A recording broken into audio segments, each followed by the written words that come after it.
What's up guys? Nandito na naman po ang inyong kabugnoy. Nagbabalik!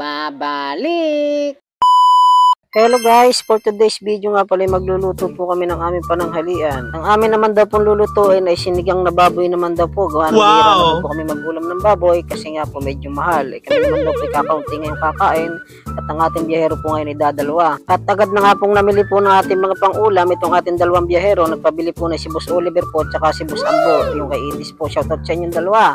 Maraming salamat sa inyong dalawa at makakakain na naman ay inyong mga kabugnoy, mga katimos na naman. At rin naman si Burluloy agad na pong inasikaso itong dalawang kalderong kanin at amin daw pagsasabay ng lutuin para mamaya ay sabay din daw pagka lumamig na yan. Para daw mamaya ay madali-dali kainin, medyo malamig. Siyempre guys, isinalang na din po ating karning baboy dyan. 1 kilo po ang binili. Yan po yung halagang 370. Ay, quality, perfect man din. Tapos agad na po nilagyan po ng taklob ni Burluloy itong aming sinaing para daw po maluto na.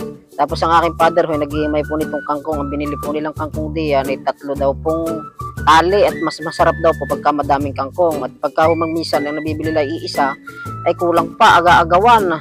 Tapos nagbili na din po diyan ng talong at saka okra. Tsaka itong hindi nawawala sa sinigang guys, itong labanos ay masarap yan guys. Yan guys, hapit na naman ang ating gatong ay talaga namang pag nadampian ka ng kaunti, iyari, sunog, pati binte.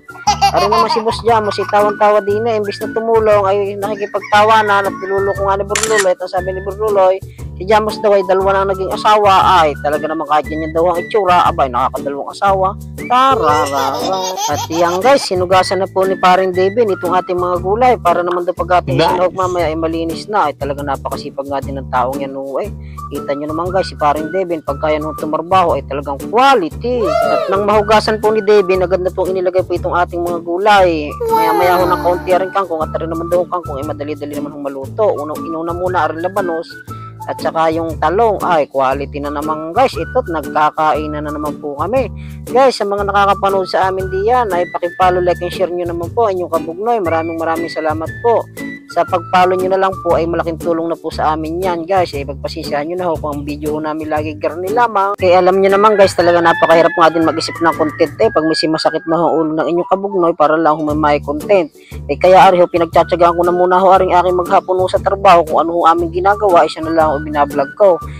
Sabi ko nga ho, alay, kung bahala na ho, kung may nanonood wala naman ho magagawa doon. Basta ho, ginagawa ko lang ho, kung saan ho kaming masaya, di na lang ho, dalay.